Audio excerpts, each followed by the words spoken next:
Hello everybody, Adrian Plass here. Yes, and Bridget, hello.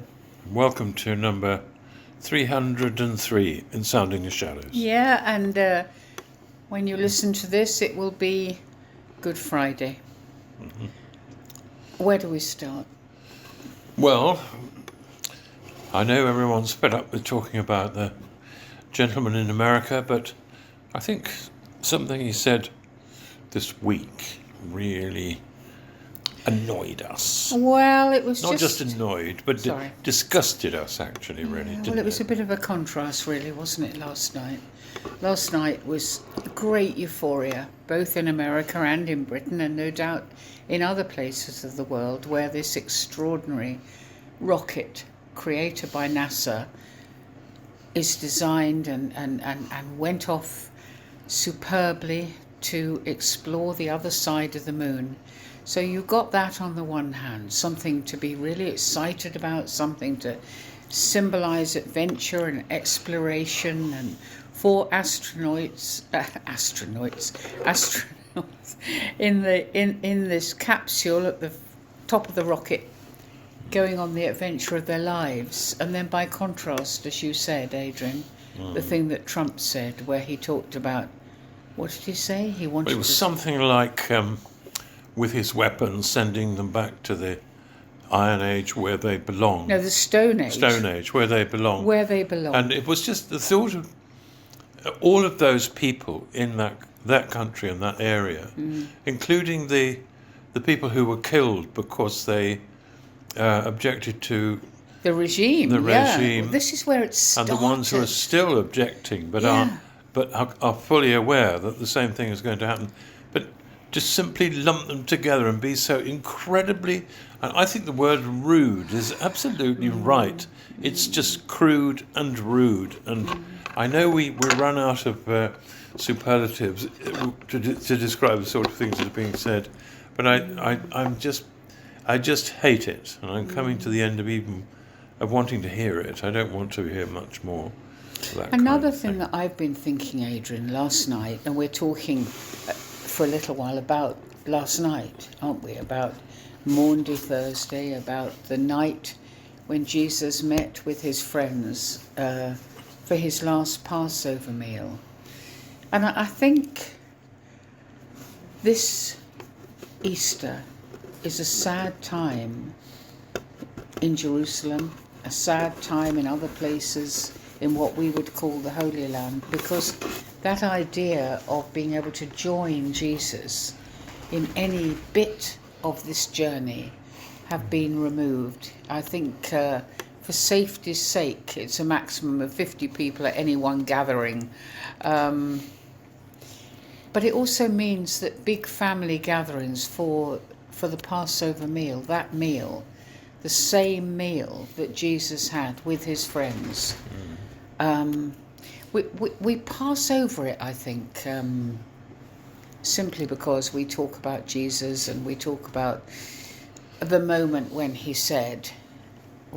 lifted the cup and lifted the bread. But actually, what he was doing was something that had been happening in Jewish families for years and years, hadn't it? And we took part in one or two of these celebrations, didn't we? We had a privilege, didn't we, of being with a family to celebrate Passover with them, and also we joined in with various people to create it on TV, didn't we? The Seder, the Passover meal. That's right, yeah. And it was a complete eye-opener for us, wasn't it? Children were there, weren't they? They weren't that old, actually. No, well, they varied in age, but it meant a huge amount to understand the meal that Jesus was having.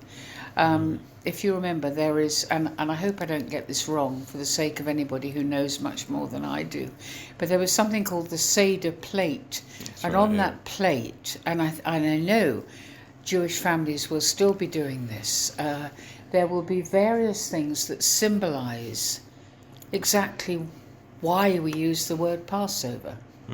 So the central item connected with Passover was, can you remember?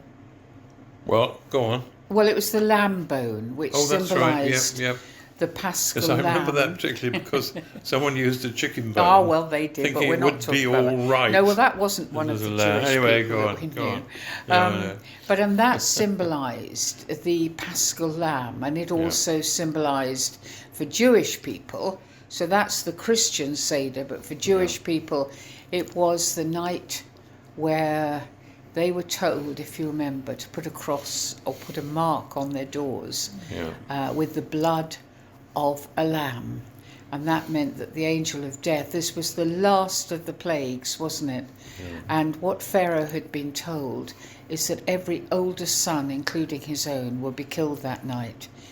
But God said, as part of the Exodus, as part of the escape from slavery, they were to put a mark on their door using the blood of a lamb, and the angel of death, when he passed over, would pass over the That's doors correct. of all those who had that mark. Yeah. But there are so many other symbols. I mean, I don't know if you remember, I was very moved by the herb which represented life, but then you dipped it in salt water. That's right, yeah. Which represented the tears of the slaves, of the people of Israel when they were slaves in Egypt.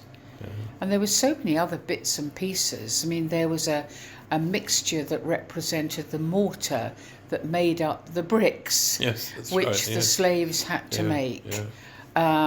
So that was the sort of, and there were bitter herbs to symbolise the terrible life that they had, and it was all to do with the story of Exodus, and that's what they still remember. A time when God took them out of slavery, led by Moses into the Promised Land.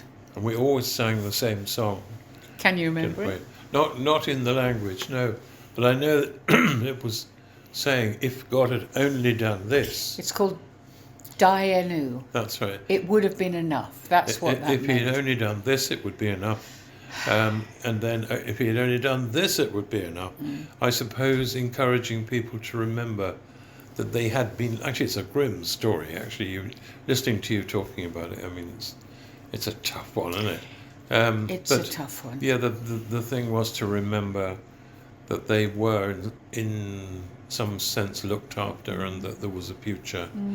But if all that had happened so far was all you had, then there's a psalm, isn't there? I was going to say quickly a psalm that goes, "What if God had not been on our side?" Absolutely. Which is more or less saying the silent stuff that might go on around you and behind you is just as important as the loud And that things that is the happen. meal that Jesus would have been sitting at with his friends. And they would have known the symbolism of all these things, of the egg, which I looked it up and it seemed to represent quite a few things, but I was told it represented the love of God and something in that sense. And there were various cups of wine that you sang at points. I think there were 8. 4. 4? I thought it was 8. But the last one was the cup of Elijah, because that's we're right, yeah. talking about a time when it was believed there was a special seat, if you remember, set for Elijah. Because the idea was that Elijah would come. They were waiting for the Messiah. And can you imagine Jesus and them thinking, but you're it, aren't you? You're it. You're here. Yes. So that the point where Jesus took the bread and broke it and gave it to them. Very strange. Very strange. Yeah. Very extraordinarily special. And then taking the cup. I always imagine hosts, saying, "Well, Peter, you sit here. John, do you want to sit here? Son of God, would you like to come over here to the middle?" I don't think they said that at all. By the way, I did go to a discussion group with a rabbi where he held up an egg. Oh, right, yes. So now said- you can say exactly what it meant. No, I can't, as you'll see. He said, "I want to ask you all, what shape do you think this egg is?" And everyone was very happy to try. So one lady said, after a great deal of thought, she said, "Well, it's egg-shaped, Rabbi?" That sounds like me if said, I'd been there, Adrian. He said, yes, I know it's egg-shaped, but what shape is the egg? And she said, well, it's ovalish, with pointed ends. And he said, doesn't anybody think that it symbolises eternity? And then they said, yes, Rabbi, so it's round, and it's similar. And they were asked whether they thought Elijah would actually appear ever. All right. And they were very intrigued by that question, actually, and said, I don't know. The other really important part of the Seder, if you remember, was that before any family would enjoy the Passover meal, they had to clean their house of anything that represented leaven, any raising agents. And they would only have, nowadays we would have something like a matzos, a dry bread made without any raisin agent to symbolize the fact that the Israelites had to leave in such a hurry that they weren't able to allow their bread to rise. Yeah. And there was something about these symbols that kind of meant a lot to me, because that's what we do when we take a bit of bread at communion, isn't it? It's in the Christian church, you mean? Well, nowadays, and I know in the Catholic Church they would believe that something extraordinary happens when you take that bread. But I think in most of our churches we might not think that, but we would certainly think this is a moment to remember. Well, it is a sort of metaphor of transubstantiation, because whether you believe that bread and wine actually turn into something else, the fact is it does turn into something else in your understanding and your appreciation of what has happened. And there is a, like Chesterton says, there's a place where parallel straight lines can meet in an unofficial way, and I think that's one of them, where the effect is probably very, very similar. And it doesn't really matter how you approach it. For Jesus' friends, they still would not have fully understood. They knew that they were in danger. They knew they'd come to Jerusalem. They knew that the atmosphere was pretty toxic around them. And they knew that something might be about to happen. But they couldn't have fully known what we know now, which is that those symbols of bread and wine represent, as we would be told every time we have communion, the body and blood of our Lord Jesus Christ. I don't think they'd have had the foggiest idea. No, it would have been a very natural thing, but something more than normal. All they really knew, for sure, was that he knew. He was the true authority, and that you follow him and you discover that what he says is right. That's what they had, and therefore they are there. And as we've often said, they all suddenly thought, perhaps it's me who's going to betray him, even though you weren't going to betray him, because he said one of you will. And so they relied on him for the truth. But I suppose an even greater shock came after the meal, where we're told a prayer was said, which would again be quite normal, and then they went into the Garden of Gethsemane, just Peter and James and John. That's right.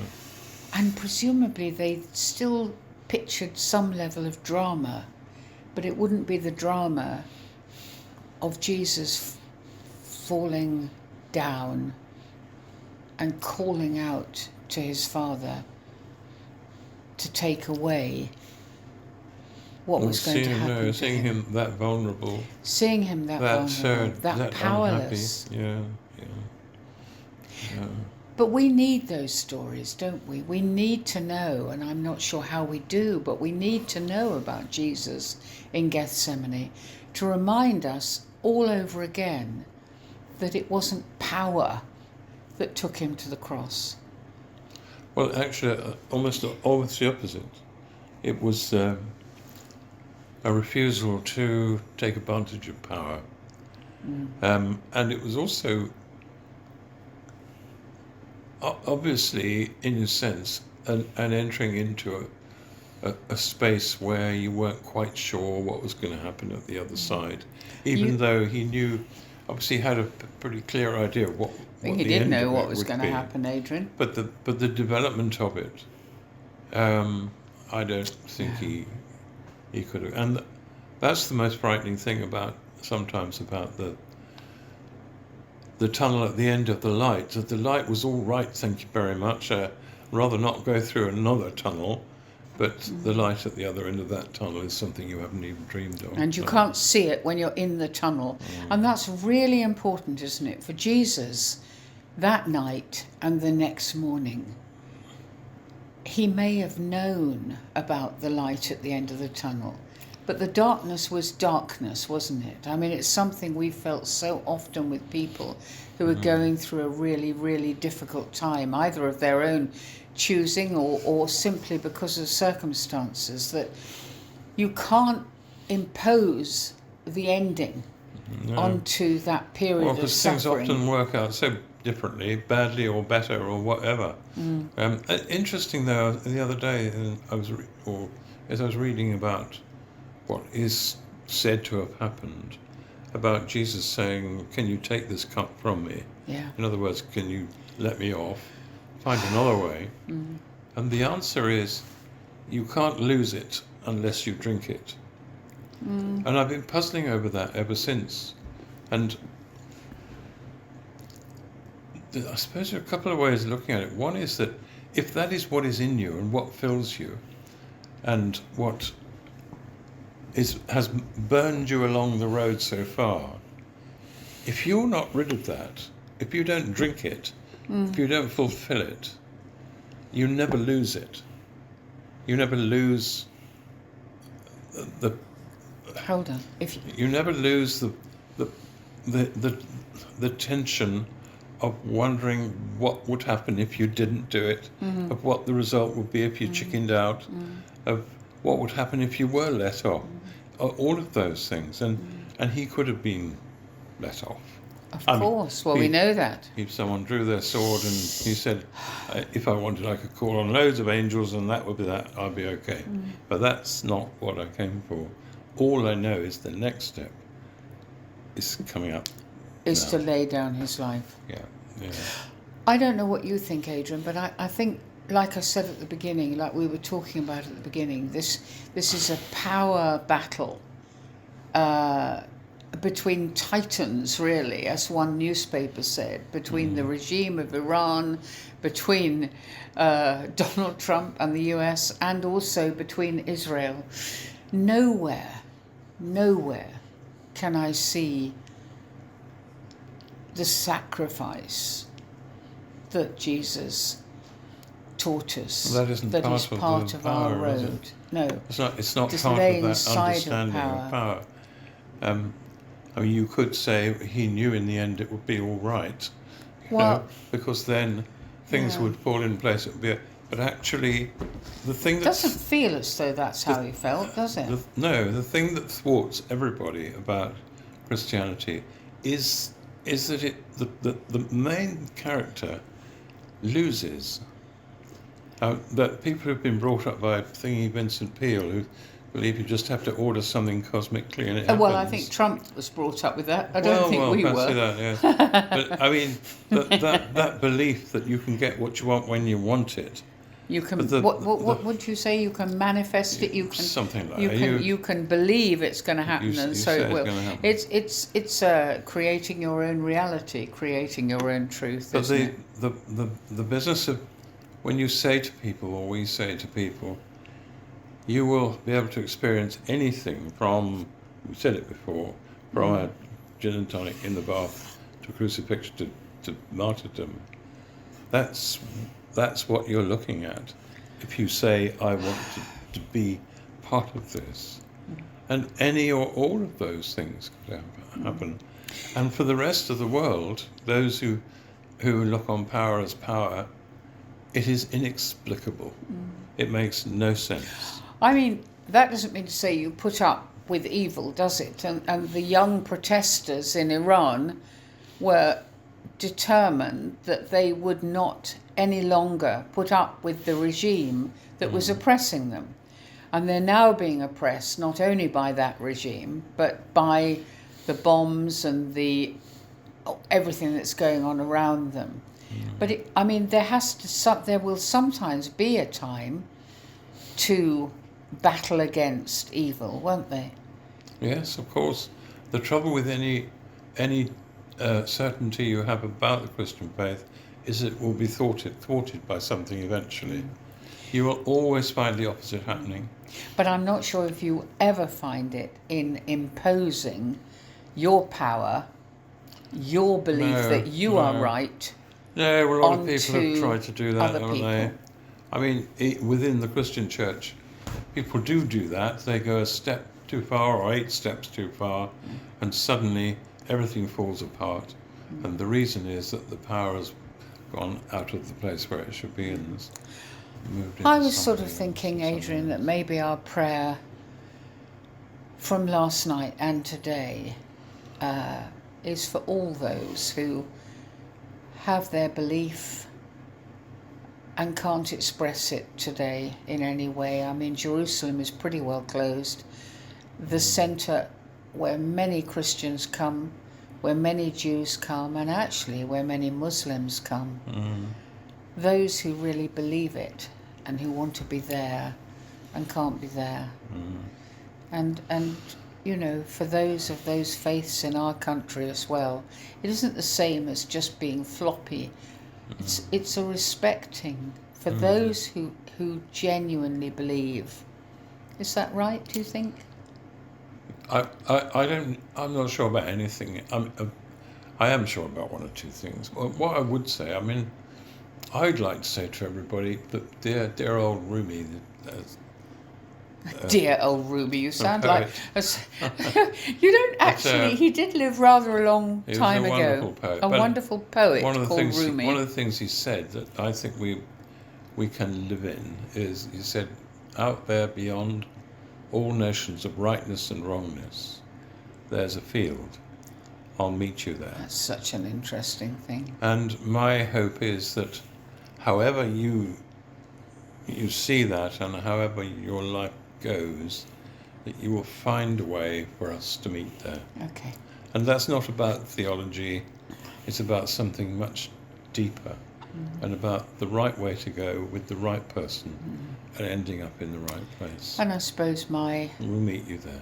my prayer tonight is that we go where Jesus was on those days and is today. We try and find where he is and be with him wherever that is in these battles, wherever that is in, whether it's Jerusalem or your front room, really. Yeah.